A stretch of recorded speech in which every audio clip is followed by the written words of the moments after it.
Sergeant Calbert Gillett, CALBERT GILLETT. So today, just before 3 p.m., deputies were dispatched to the marina out here for 3 deceased individuals.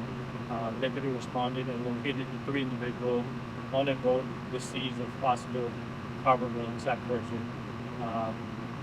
They're currently investigating it. I'm sure we'll have a conclusion as to what happened here in the coming days.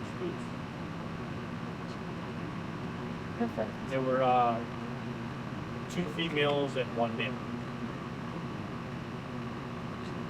Perfect.